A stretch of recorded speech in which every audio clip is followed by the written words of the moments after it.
Bank খাতে যেখানে একের পর এক খেলাপি ঋণ আর আমানত সংকটের হাহাকার, ঠিক সেই মুহূর্তে আবার নতুন করে অনুমোদন দেওয়া হচ্ছে ডিজিটাল ব্যাংকের। এটা কি অর্থনীতির জন্য কোনো বড় মাস্টার প্ল্যান, নাকি ডুবতে থাকা ব্যাংক খাতের উপর মরার উপর খাড়ার ঘা? প্রায় 10 মাস ধরে ঝুলিয়ে রাখা 12টি ডিজিটাল ব্যাংকের আবেদন কি তাহলে লাল ফিতায় আটকে যাচ্ছে, নাকি এর পেছনে লুকিয়ে আছে বড় কোনো নীতিগত বিতর্ক?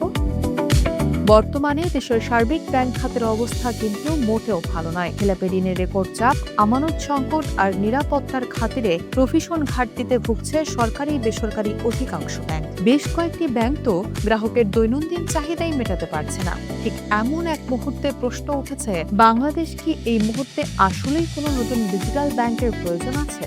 ডিজিটাল ব্যাংক প্রতিষ্ঠার উদ্যোগ শুরু হয়েছিল সাড়ম্বরে। 2025 সালে সেপ্টেম্বরে যখন আবেদন আহ্বান করা হয়, 5 লাখ টাকা অফেরতযোগ্য ফি দিয়ে 12টি বড় বড় প্রতিষ্ঠান লাইসেন্সের জন্য ফর্ম জমা দেয়। এর মধ্যে রয়েছে British Bangla, Banglalink, Square and Nova, Akij, Robi, bKash সহ নামি দামি সব গ্রুপ।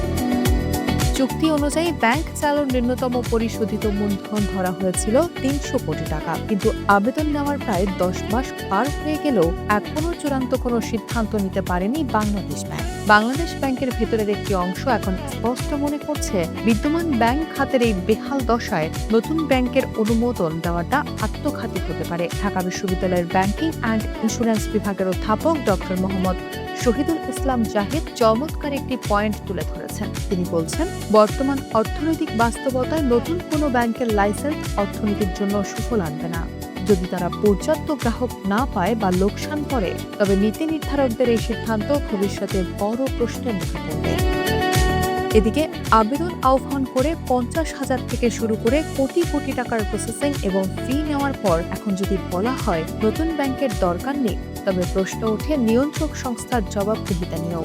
অতীতে যেমন রাজনৈতিক বিবেচনায় অনেক ব্যাংকের লাইসেন্স দেওয়া হয়েছিল, যার পরিণতি আজ পুরো ব্যাংক খাতকে ভোগাতে হচ্ছে। সে কারণে বিশ্লেষকদের পরামর্শ, নতুন সরকার ও কেন্দ্রীয় ব্যাংকের উচিত রাজনৈতিক পরিচয়ের চেয়ে আমানতকারীদের স্বার্থকে সর্বোচ্চ অগ্রাধিকার দেওয়া। তবে কেন্দ্রীয় ব্যাংক কিন্তু পুরো প্রক্রিয়াটি একেবারে খারিজ করে দেয়নি। বাংলাদেশ ব্যাংকের মুখপাত্র মোহাম্মদ আরিফ হোসেন খান জানিয়েছেন, আবেদনগুলোর মূল্যায়ন প্রায় শেষ পর্যায়ে। মূল্যায়ন প্রতিবেদন পর্ষদে উপস্থাপন করার পর আগামী 2-1 মাসের মধ্যে এই বিষয়ে একটি দৃশ্যমান অগ্রগতি দেখা যেতে পারে। বিশেষজ্ঞদের মতে, বড় এবং মাঝারি শিল্পে ঋণ দেওয়া কিংবা এলসি খোলার সুযোগ যেখানে ডিজিটাল ব্যাংকের থাকছে না, সেখানে এই সেবা জোর করে চালাচ্ছে প্রচলিত ব্যাংকগুলোকেই আরো আধুনিক করা জরুরি।